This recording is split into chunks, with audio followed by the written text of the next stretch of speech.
요란한 도시는 이 작은 골목의 존재를 잊은 듯했다. 높은 빌딩과 화려한 상점들 사이에 끼어있는 진철식의 수리점은 마치 지나간 시대의 작은 섬과도 같았다.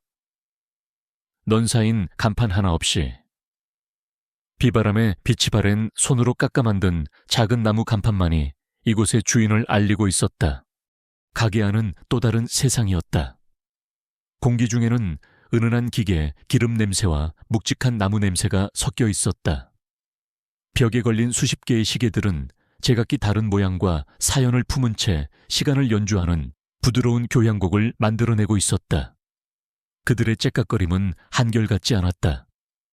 서로 겹쳐지고 서로를 뒤쫓으며 끈질기고 멈추지 않는 생명의 리듬을 자아냈다. 그 교향곡의 중심에 김진철이 자신의 작업대 앞에 조용히 앉아 있었다. 40대 중반의 그는 다부진 체격과 과묵하지만 무게감 있는 분위기를 지녔다. 그의 손은 크고 거칠었으며 고된 노동의 흔적인 굳은 살이 박여 있었다. 하지만 바로 그 손이 지금은 작은 핀셋을 이용해 쌀알만한 금빛 톱니바퀴를 조심스럽게 집어 올려 낡은 회중시계에 복잡한 기계 장치 안에 넣고 있었다. 전문가용 확대경 너머로 보이는 그의 눈은 마치 생사를 가르는 수술을 집도하는 외과 의사처럼 극도의 집중력으로 빛나고 있었다. 김진철에게는 이곳이 바로 그의 세계였다. 정확한 규칙과 인내심, 그리고 상처 입은 시간의 기계를 치유하는 세계. 가게 한쪽 구석의 작은 테이블에서는 그의 15살 아들 유준이 자신만의 세계에 집중하고 있었다. 아이는 아버지와는 대조적으로 호리호리한 체격에 길고 가는 손가락을 가지고 있었다.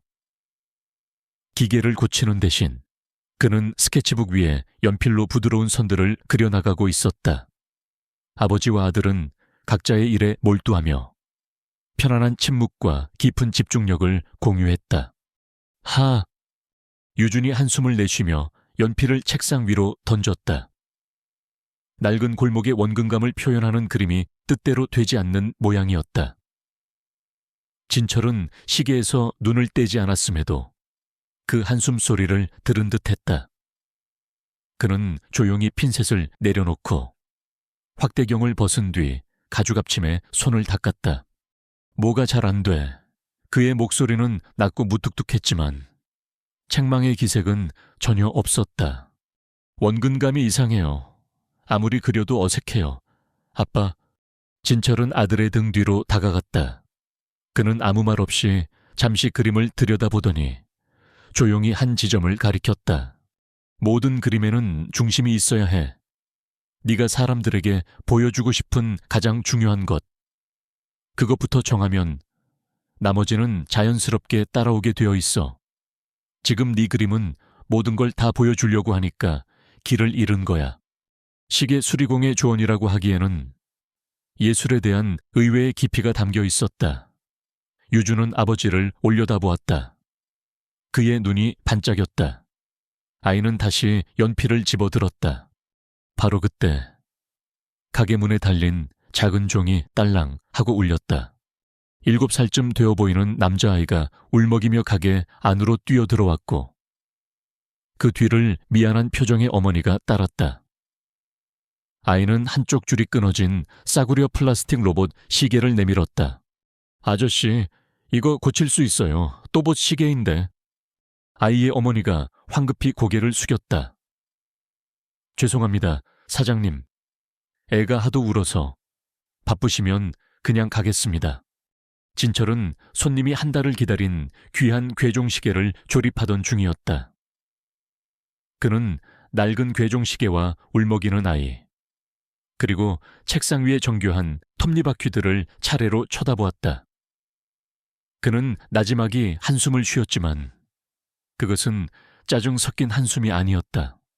그는 어머니에게 고개를 끄덕인 뒤 아이에게 가까이 오라고 손짓했다. 그는 마치 값비싼 스위스 시계를 다루듯 소중하게 플라스틱 시계를 받아들었다. 몇 분 전까지만 해도 복잡한 기계를 다루던 그의 거친 손이 이제는 값싼 플라스틱 시계의 줄을 능숙하게 끼우고 있었다. 그가 작업하는 동안 셔츠 소매가 살짝 걷어 올라가며 그의 다부진 팔뚝에 있는 길고 하얀 흉터가 언뜻 드러났다. 오래되었지만 깊어 보이는 상처였다. 아이의 어머니가 그것을 힐끗 보았지만 아무 말도 하지 않았다. 5분도 채 되지 않아 시계는 말끔히 수리되었다. 아이는 기쁨에 겨워 환호성을 질렀다. 어머니는 감사해하며 지갑을 꺼냈다. 얼마 드리면 될까요? 진철은 손을 저어 보인 뒤 아이와 눈높이를 맞추기 위해 몸을 웅크렸다. 어떤 시계든 정확한 시간을 알려줄 권리가 있단다. 이건 돈 안 받아. 대신 이제부턴 시간 잘 지켜야 해. 알았지? 아이는 신나게 고개를 끄덕였다. 모자는 연신 고맙다고 인사하며 가게를 나섰다. 그들이 떠난 후 진철은 작업대로 돌아왔다. 그는 공구를 정리하기 위해 가장 아래쪽 서랍을 열었다.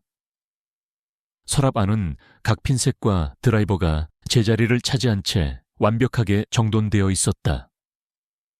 하지만 공구 받침대 아래 서랍 한쪽 구석에는 작은 물건 하나가 조용히 놓여 있었다. 낡고해진 붉은색 플라스틱 명찰이었다. 그 위에 새겨진 흰색 글씨는 여전히 선명했다. 김진철. 그는 잠시 그것을 바라보았다. 그의 얼굴에는 아무런 표정도 떠오르지 않았지만 그의 눈빛은 순간 깊고 어두워지는 듯했다. 이윽고 그는 둔탁한 소리와 함께 서랍을 닫았다. 그는 다시 자신의 일로 낡은 괴종시계와 톱니바퀴 그리고 태엽의 세계로 돌아왔다. 가게 한쪽에서는 유준이 그림의 중심을 찾은 듯 즐겁게 스케치를 마무리하고 있었다. 수십 개 시계들의 째깍거림이 다시 공간을 가득 채우며 흉터와 붉은 명찰의 존재를 감추었다. 모든 것이 제자리에 있었다. 시계 수리공 김진철이 세심하게 관리하고 완벽하게 작동하도록 유지하는 평화로운 세계였다. 적어도 아직까지는 평화의 시간은 짧았다. 다음 날 오후 가게 문에 달린 종이 울리며 유준이 돌아왔을 때 김진철의 훈련된 눈은 즉시 무언가 잘못되었음을 감지했다. 아들은 애써 태연한 척하며 아버지의 시선을 피했다. 아이는 고개를 푹 숙인 채 평소와 달리 자신의 방으로 재빨리 사라지려 했다. 하지만 진철은 보았다. 아들의 걸음걸이가 미세하게 절뚝거리는 것을, 그리고 교복 소매 아래로 무언가를 감추려는 듯 부자연스러운 손의 위치를. 유준아. 진철의 나지막한 부름에 유준의 어깨가 움찔거렸다. 아이는 억지 미소를 지으며 돌아섰다. 네 아바. 이리 와보렴. 유준은 마지못해 작업대 앞으로 다가왔다. 진철은 하던 일을 멈추고 아들의 얼굴을 살폈다. 왼쪽 뺨이 희미하게, 그러나 분명히 부어 있었다. 그는 아들의 팔을 부드럽게 잡아당겼다. 아이가 감추려 했던 교복 소매는 찢어져 있었고 그 아래 팔뚝에는 긁힌 상처가 나 있었다. 무슨 일 있었어? 진철이 물었다. 그의 목소리는 여전히 평온했다. 아무것도 아니에요. 그냥 계단에서 좀 넘어졌어요. 유주는 아버지의 눈을 마주치지 못한 채 대답했다. 너무나도 뻔한 서툰 거짓말이었다. 진철은 화를 내지 않았다. 그는 조용히 아들의 부어오른 뺨을 가리켰다. 계단도 주먹이 달렸더냐. 그 무심한 한마디에 유준이 애써 쌓아 올린 방어벽이 와르르 무너져 내렸다.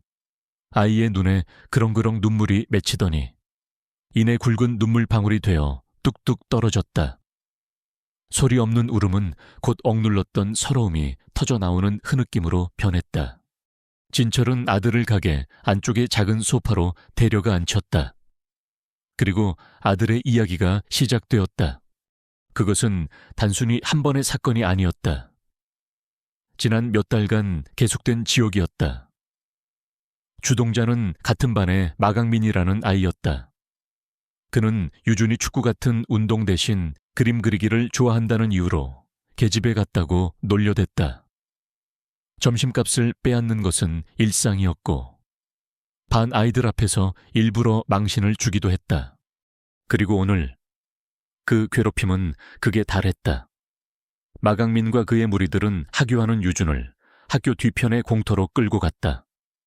그들은 유준이 생일 선물로 받아 애지중지하던 아버지가 사준 비싼 전문가용 색연필 세트를 빼앗아 발로 짓밟아 부셔버렸다. 유준이 그것을 지키려 하자 그들은 아이의 뺨을 때리고 밀쳐 넘어뜨렸다. 아빠가 사주신 건데 제가 지키지 못했어요.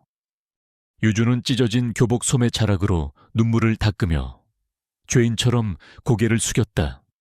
진철은 아무 말 없이 아들의 이야기를 들었다. 그의 표정은 미동도 없었다. 하지만 그의 내면에서는 거대한 화산이 폭발하고 있었다. 가게 안을 채우던 수십 개의 시계들의 평화로운 째깍거림이 어느새 그의 귓께는 폭탄의 카운트다운 소리처럼 들리기 시작했다. 섬세한 부품들을 다루던 그의 손은 자신도 모르는 사이에 작업대 아래에서 단단한 주먹으로 변해 있었다. 관절 마디마디가 하얗게 될 정도로 세게 쥔 주먹이었다. 오래전 그가 스스로 봉인해 두었던 야수가 깨어나고 있었다. 화약 냄새, 훈련장의 함성, 차가운 강철의 감촉, 위협을 감지하고 식별하고 무력화하는 것이 그의 몸에 새겨진 본능이었다. 지금 당장이라도 학교로 달려가 그 아이를, 그리고 그 아이의 아버지를 찾아내 모든 것을 끝장내고 싶은 충동이 그의 온몸을 지배했다. 하지만 그때 눈앞에서 흐느끼는 아들의 모습이 그의 이성을 붙잡았다. 그는 군인이기 이전의 아버지였다. 분노를 터뜨리는 것은 쉽다. 그러나 지금 아들에게 필요한 것은 괴물이 아니라 자신을 안전하게 지켜줄 수 있는 든든한 아버지의 모습이었다. 그는 아들 때문에 아들을 위해서 내면의 야수를 억지로 다시 목줄을 채워야만 했다. 진철은 천천히 주먹을 폈다. 그는 아들을 자신의 넓은 품으로 끌어당겨 꼭 안아주었다. 서툴지만 진심이 담긴 위로였다. 괜찮다, 아들. 이제 괜찮아. 그의 목소리는 여전히 차분했지만 그 안에는 강철 같은 무언가가 더해져 있었다. 아바가 다 해결할게. 그는 자신의 행동 방침을 결정했다. 그는 깡패처럼 마강민이라는 아이를 찾아가지 않을 것이다. 그는 자신이 그토록 힘들게 속하고자 했던 이 문명사회의 규칙을 따를 것이다. 먼저 그리고 마땅히 그는 아들의 등을 토닥이며 말했다. 내일 아빠랑 같이 학교에 가자. 선생님과 먼저 이야기해봐야겠다. 그날 밤 마침내 안심하고 잠든 아들의 얼굴을 확인한 뒤 진철은 홀로 어두운 작업실에 앉았다. 그는 시계를 고치지 않았다. 대신 그는 공구함 가장 깊숙한 곳에 보관해 두었던 낡고 묵직한 공구 세트를 꺼내 정성껏 기름칠을 하고 있었다. 그것은 시계 수리용이라고 하기에는 너무나도 크고 단단해 보이는 물건들이었다. 수십 개의 시계가 내는 평화로운 째깍거림도 더 이상 그의 내면에서 타오르는 폭풍을 잠재우지 못했다. 평화의 시간은 끝났다. 이제는 행동의 시간이었다. 어둠 속에서 빛나는 강철을 닦는 그의 눈빛은 더 이상 장인의 눈빛이 아니었다. 그것은 사냥을 준비하는 사냥꾼의 눈빛이었다. 다음 날 아침, 김진철은 평소와 다름없는 깔끔하고 단정한 옷차림으로 아들 유준의 손을 잡고 집을 나섰다. 겉보기에는 아들의 등굣길을 함께하는 평범한 아버지의 모습이었다. 하지만 그의 고요한 얼굴 아래 그의 내면에서는 차가운 분노의 불길이 조용히 타오르고 있었다. 그는 유준을 학교 상담실에 잠시 기다리게 했다.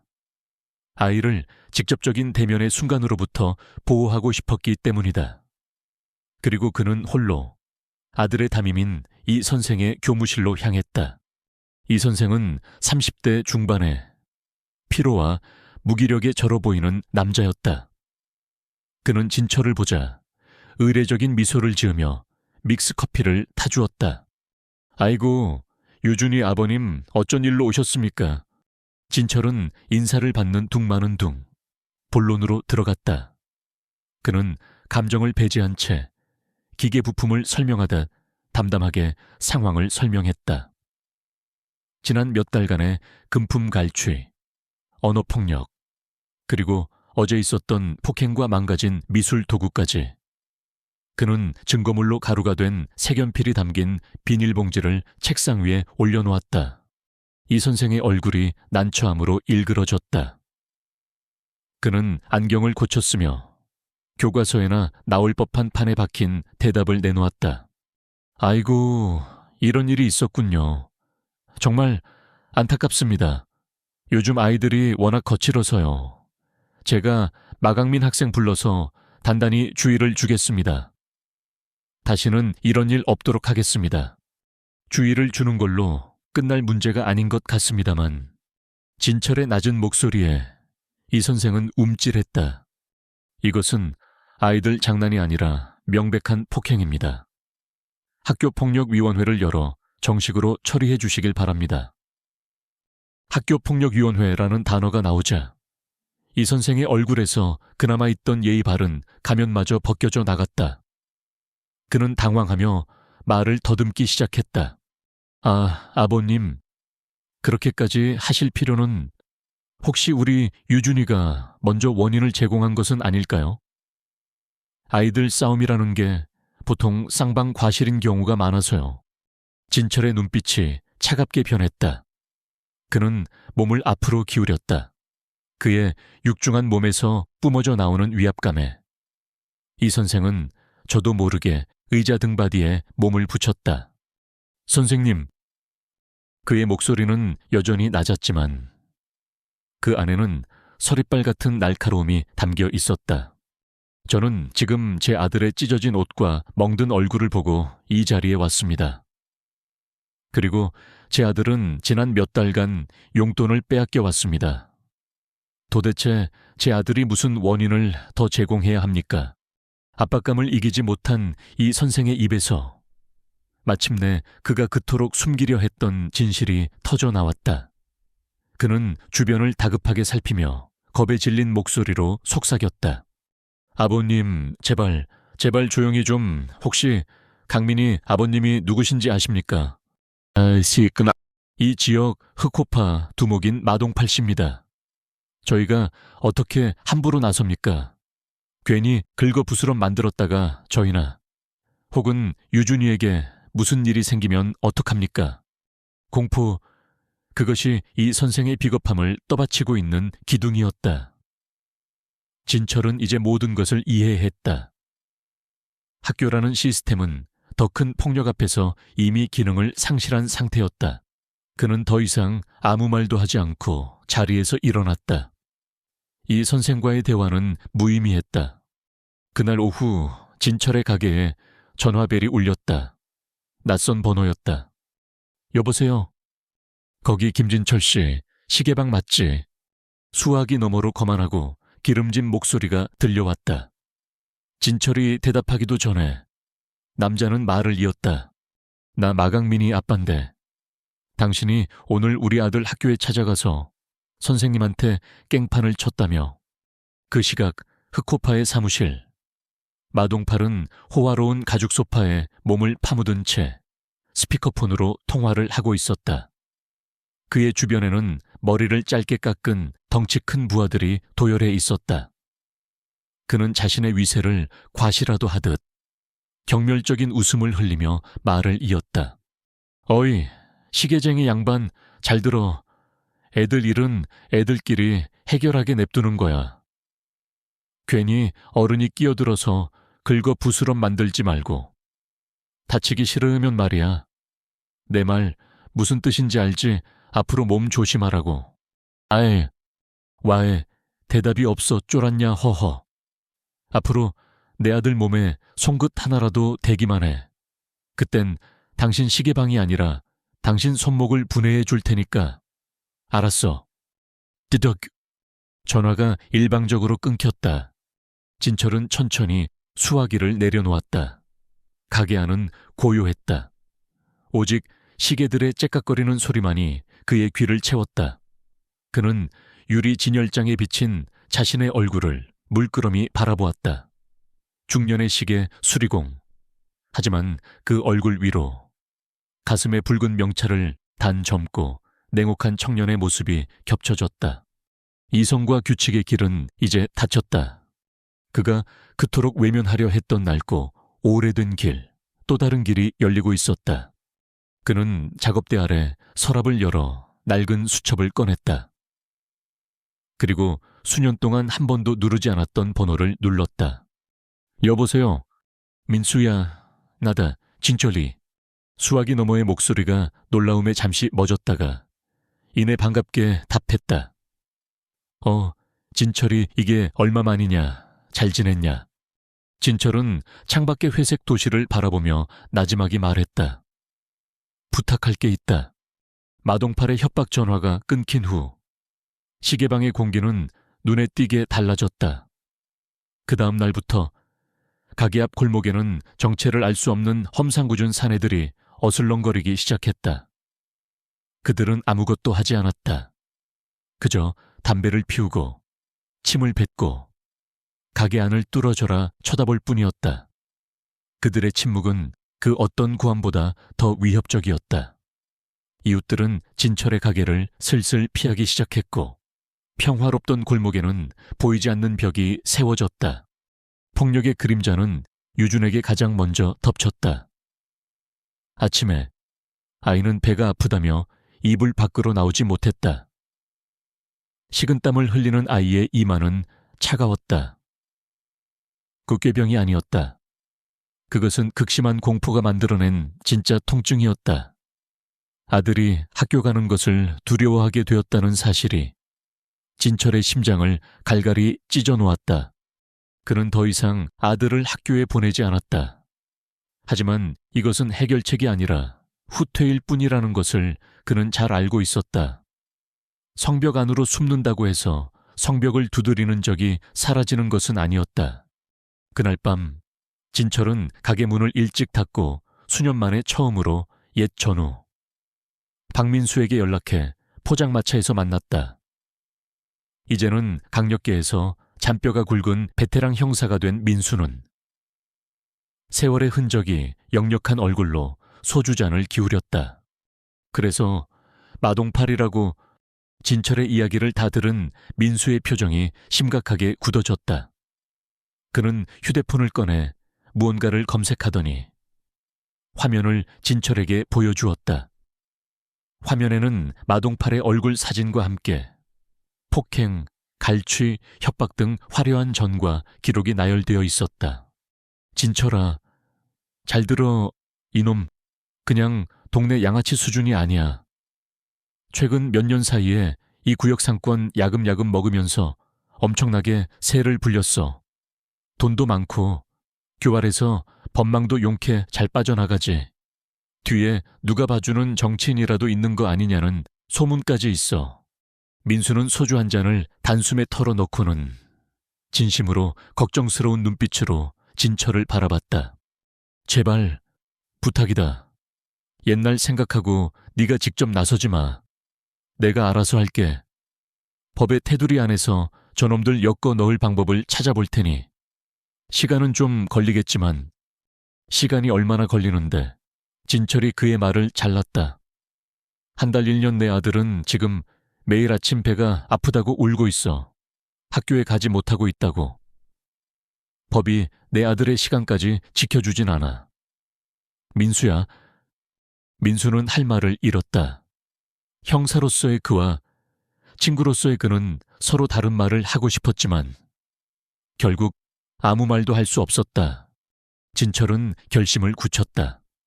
법이라는 시스템이 움직이기를 기다리기에는 아들이 겪는 고통이 너무나도 즉각적이고 현실적이었다. 그는 상대편 진영의 왕을 직접 만나야만 했다. 그놈 사무실 주소 좀 알려줘.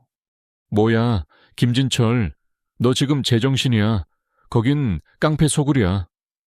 너 혼자서 뭘 어쩌겠다는 건데. 옛날처럼 혼자서 수십 명 때려 눕히기라도 하겠다는 거냐. 시대가 변했어, 친구야. 민수는 기겁하며 그를 말렸다. 하지만 진철의 눈은 흔들리지 않았다. 싸우러 가는 거 아냐. 그는 조용히, 그러나 단호하게 말했다. 그냥 아버지로서 다른 아버지를 만나러 가는 것뿐이다. 그의 눈에서 민수는 수년 전 해병대 훈련장에서 보았던 그 어떤 위협 앞에서도 물러서지 않던 교관 김진철의 모습을 보았다. 더 이상 말릴 수 없다는 것을 깨달은 민수는 깊은 한숨과 함께 주소를 알려주었다. 그리고 마지막으로 경고했다. 제발 몸 조심해라. 정말이다. 늦은 밤 진철은 가게로 돌아왔다. 그는 아들이 잠든 것을 확인하고 아들의 책상 위에 놓인 가족 사진을 물끄러미 바라보았다. 사진 속에서 환하게 웃고 있는 유준. 아들의 저 미소를 되찾아주기 위해서라면 그는 무엇이든 할 수 있었다. 그의 망설임은 이제 완전히 사라졌다. 그는 작업용 앞치마를 벗어 단정하게 걸었다. 그리고 평소 입던 낡은 점퍼 대신 옷장 안에 걸어두었던 가장 깔끔하고 단정한 재킷을 꺼내 입었다. 그는 가게 문을 잠그고 문에 걸린 영업 중 팻말을 뒤집었다. 준비 중이라는 글자가 어둠 속에서 드러났다. 그것은 그의 인생의 한 막이 끝나고 새로운 막이 시작됨을 알리는 상징적인 행위였다. 평화로운 시계 수리공의 시간은 끝났다. 진철은 민수가 알려준 주소가 적힌 메모지를 주머니에 넣고 차가운 밤거리로 나섰다.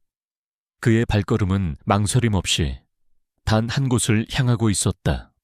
호랑이굴. 고요한 폭풍이 마침내 그 중심을 향해 움직이기 시작했다. 긴장감은 최고조에 달했다. 마동팔의 사무실은 유흥가 중심에 있는 한 건물의 꼭대기층 전체를 사용하고 있었다. 흑호기획이라는 번듯한 간판이 걸려 있었지만 입구에서부터 풍기는 분위기는 일반적인 회사와는 거리가 멀었다. 검은 양복을 입은 귀에 이어폰을 꽂은 덩치 큰 사내 2명이 건물을 드나드는 모든 사람을 감시하고 있었다. 김진철이 건물로 들어서자 그들의 경계심 가득한 시선이 그의 머리부터 발끝까지 훑었다. 어디서 오셨소? 마동팔 씨를 만나러 왔소.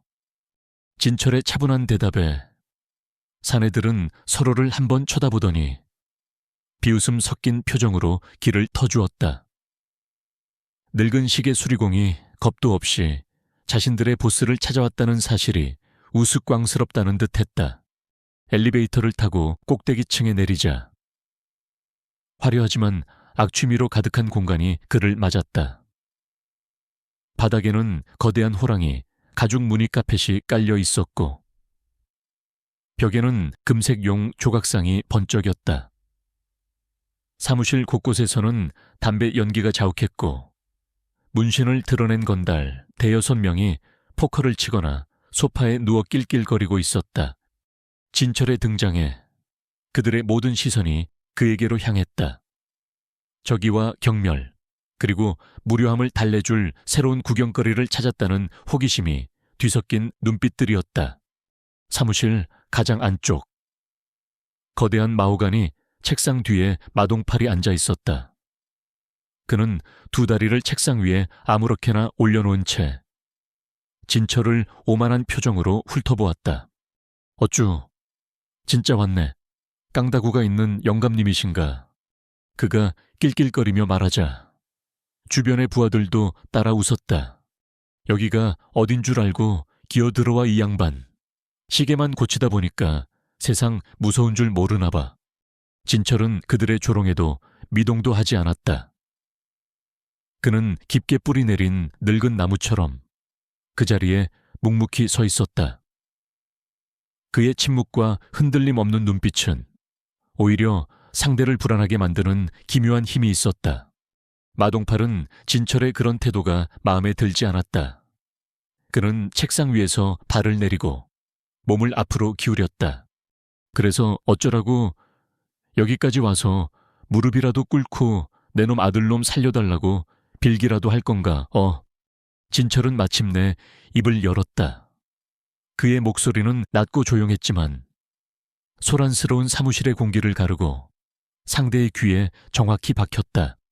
나는 싸우러 온 것이 아니오. 그는 마동팔의 눈을 똑바로 쳐다보며 말했다.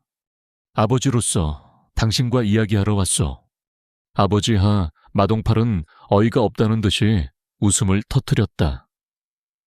아버지가 되기 전에 내 놈 목숨부터 걱정해야 할 것 같은데 아버지가 되기 전. 진철은 그의 말을 따라 읊조렸다. 그리고는 아주 천천히 의도적으로 자신의 셔츠 소매를 걷어 올리기 시작했다. 나는 국가의 목숨을 바쳤던 사람이요. 걷어 올린 소매 아래로 그의 단단한 팔뚝이 드러났다. 그리고 그 위에는 오래되었지만 결코 사라지지 않을 흔적들이 새겨져 있었다.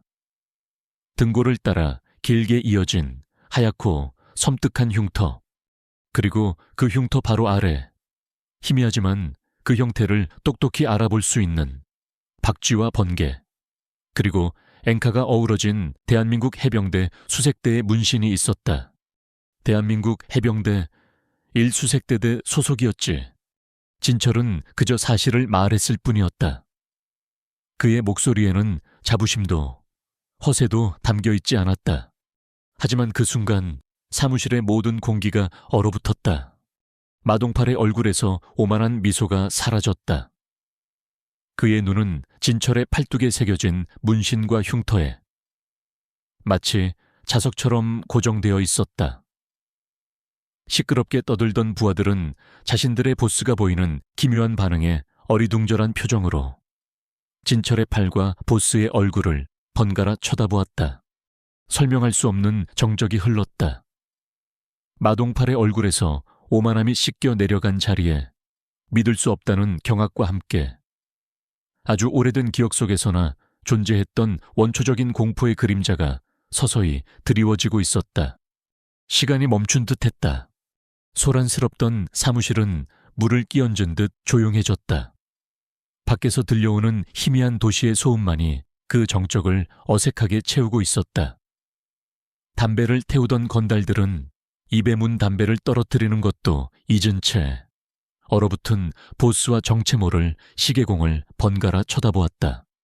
마동팔의 뇌리 속에서 잊고 있던 기억의 파편들이 미친 듯이 되살아나 하나의 그림으로 맞춰지고 있었다.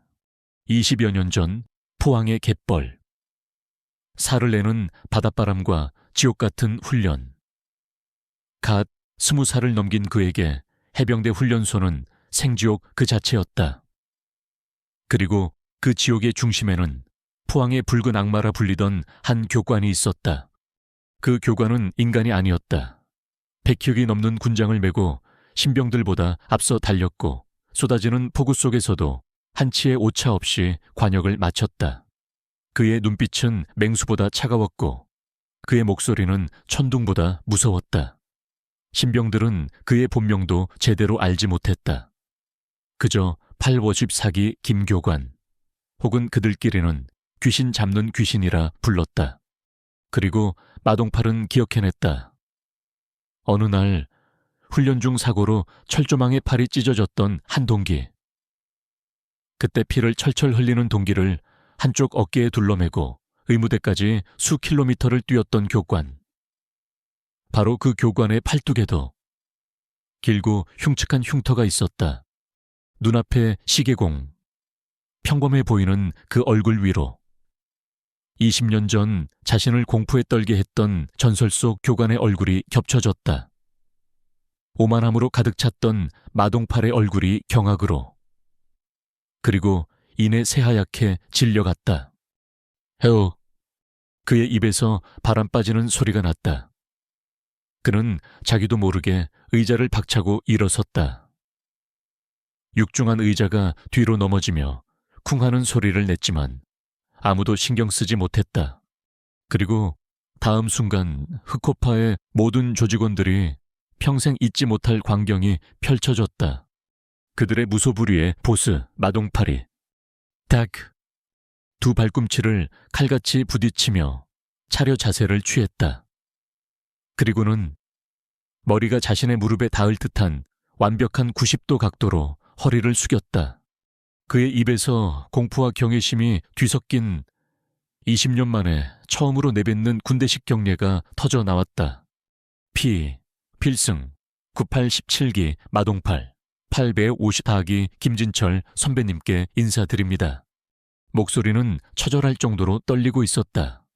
정적 사무실 안의 모든 건달들은 유령이라도 본 것처럼 입을 떡 벌리고 굳어버렸다. 뭐야, 두목님이 왜 저래? 한 조직원이 믿을 수 없다는 듯 중얼거렸다. 그들의 무적의 보스, 그들의 왕, 그 왕이 동네의 늙은 시계 수리공에게 선배님이라며 군기가 바짝 든 신병처럼 인사를 하고 있었다. 그들의 세계관이 뿌리부터 흔들리고 있었다. 김진철은 여전히 아무 말도 하지 않았다. 그는 그저 차갑고 무거운 눈으로 자신의 발치에 머리를 조아리고 있는 마동팔을 내려다볼 뿐이었다. 그의 침묵은 그 어떤 호통보다 더 무겁게 사무실을 짓눌렀다. 한참의 시간이 흐른 뒤 진철이 마침내 입을 열었다. 그의 목소리는 여전히 낮고 조용했지만 그 안에는 거역할 수 없는 절대적인 권위가 담겨 있었다. 마동팔, 예, 선배님. 허리를 숙인 채 마동팔이 궁이 바짝 든 목소리로 대답했다. 헤어리 펴라. 마동팔은 아주 천천히 조심스럽게 허리를 폈다. 하지만 그의 자세는 여전히 부동자세였고 그의 시선은 감히 진철의 얼굴을 마주치지 못한 채 바닥에 고정되어 있었다. 한때 호랑이 같던 남자는 이제 막 전이 본 이등병처럼 초라해 보였다. 진철은 마동팔을 지나쳐 그의 부하들을 천천히 둘러보았다. 공포에 질린 그들의 시선이 그를 피했다. 그는 다시 마동팔에게 시선을 돌렸다. 네 아들, 그리고 내 아들 이야기 좀 해야겠다. 그 순간 이 사무실의 왕은 바뀌어 있었다. 더 이상 이곳은 호랑이굴이 아니었다. 전설 속 붉은 악마가 자신의 영역을 확인하기 위해 잠시 강림한 훈련장이 되어 있었다. 다음 날 아침 시계방의 작은 종이 다시 한번 딸랑하고 울렸다. 하지만 이번에 들어선 손님의 모습은 어제와는 완전히 달랐다. 마동팔은 혼자였다. 화려한 양복이나 번쩍이는 액세서리 대신 그는 검소하고 단정한 차림새였다. 그의 한 손에는 겁에 질려 벌벌 떨고 있는 아들 마강민의 귀가 잡혀 있었다. 그의 얼굴에서는 어제의 오만함 대신 마치 자식을 망친 죄인처럼 깊은 수치심과 어색함이 묻어났다. 김진철은 작업대에서 하던 일을 멈추고 조용히 그들을 바라보았다. 가게 한쪽에서 그림을 그리고 있던 유주는 마강민을 보자 저도 모르게 몸을 움츠렸다. 마동팔은 유준을 발견하고는 아들의 귀를 잡아끈 채 성큼성큼 다가갔다. 그리고 그는 유준의 바로 앞에서 아들을 거칠게 밀어 넘어뜨렸다. 무릎 꿇어 이놈아. 그의 호통에 마강민이 의왕하고 울음을 터뜨리며 바닥에 무릎을 꿇었다. 평생을 제멋대로 살아온 아이는 어젯밤 악마보다 더 무서운 모습으로 변한 아버지를 보고 완전히 겁에 질려 있었다. 사과드려. 네가 저지른 짓 똑똑히. 그리고 제대로. 마동팔이 낮고 위협적인 목소리로 말했다. 마강민은 끄끄거리며 눈물 콧물로 범벅이 된 얼굴로 유준을 향해 머리를 조아렸다. 유준아, 미안해. 내가 다 잘못했어. 다시는 안 그럴게. 제발 용서해줘. 진심에서 우러나온 사과라기보다는 아버지에 대한 공포에서 비롯된 애원에 가까웠다. 그리고 마동팔 역시 진철과 유준을 향해 깊이 고개를 숙였다. 선배님, 그리고 아드님, 제가 자식 교육을 잘못 시켰습니다. 제 아들을 대신해, 그리고 어제 무례를 범한 저 자신을 대신해 진심으로 사죄드립니다. 정말 죄송합니다. 그는 허리를 펴고는 아직도 울고 있는 아들을 향해 말했다. 이놈은 오늘부터 제가 직접 해병대 정신으로 다시 교육시키겠습니다. 사람 구실할 때까지 학교도 보내지 않겠습니다. 그 광경을 지켜보던 유주는 어쩔 줄 몰라 했다. 어제까지만 해도 자신을 지옥으로 몰아넣던 아이가 이제는 눈앞에서 불쌍하게 울고 있었다. 본성이 착한 유주는 오히려 미안한 마음까지 들었다. 그는 아버지의 얼굴을 쳐다보았다. 진철은 말없이 아주 작게 고개를 끄덕였다. 아버지의 허락을 받은 유주는 작은 목소리로 말했다. 괜찮아. 이제 그러지 마. 그 작은 용서의 말에 마동팔은 차마 고개를 들지 못했다. 그로부터 며칠 뒤 이 선생이 과일 상자 하나를 들고 시계방을 찾아왔다. 그의 얼굴은 헬쑥했고 신경쇠약에 걸린 사람처럼 보였다. 그는 가게에 들어서자마자 진철과 그 옆에 있던 유준에게 넙죽 큰절을 했다. 아뷰님, 그리고 유준아, 정말 죄송합니다. 제가 교사로서의 본분을 완전히 잊었습니다. 무섭다는 핑계로 학생을 보호해야 할 책임을 방기했습니다. 어떤 처벌이라도 닥에 받겠습니다. 학교에 정식으로 징계를 요청하겠습니다. 진철은 그를 일으켜 세웠다. 그는 이 선생을 모욕할 생각이 없었다. 징계는 필요 없습니다. 진철은 조용히 말했다. 선생이라는 자리는 그냥 지식을 가르치는 자리가 아닙니다. 아이들을 지키는 자리입니다. 앞으로는 오늘 저에게 하신 이 사죄를 다른 아이들에게는 행동으로 보여주십시오. 그것으로 됐습니다. 그의 담담한 말은 그 어떤 꾸짖음보다 더 무겁게 이 선생의 가슴을 쳤다. 이 선생은 부끄러움에 다시 한번 고개를 숙이고 도망치듯 가게를 나갔다. 그 후 학교에 이상한 소문이 돌기 시작했다. 무섭기로 소문난 조폭 두목 마동팔이 유준인의 아빠인 시계방 아저씨에게 꼼짝도 못한다는 소문. 마강민은 그날 이후로 학교에 나타나지 않았다. 그리고 일주일 뒤 학교에는 거액의 익명 기부금이 전달되었다. 학교는 그 돈으로 학교 폭력 및 학생들의 고민을 전문적으로 상담해주는 희망상담센터를 열기로 했다. 진철은 가정통신문으로 그 소식을 읽으며 희미하게 미소 지었다. 옆에서 그것을 보던 유준이 물었다. 아빠, 누가 이렇게 좋은 일을 했을까요? 진철은 아무 말 없이 그저 아들의 머리를 쓰다듬어 줄 뿐이었다. 시계방의 시계들은 다시 평화롭게 째깍거리고 있었다. 하지만 이제 그 평화는 더 이상 위태롭지 않았다. 그것은 폭풍이 지나간 뒤 더 단단해진 땅 위에 세워진 견고한 평화였다. 김진철은 시계를 고치듯 자신도 모르는 사이에 자신이 속한 세상의 망가진 한 부분을 조용히 고쳐놓고 있었다.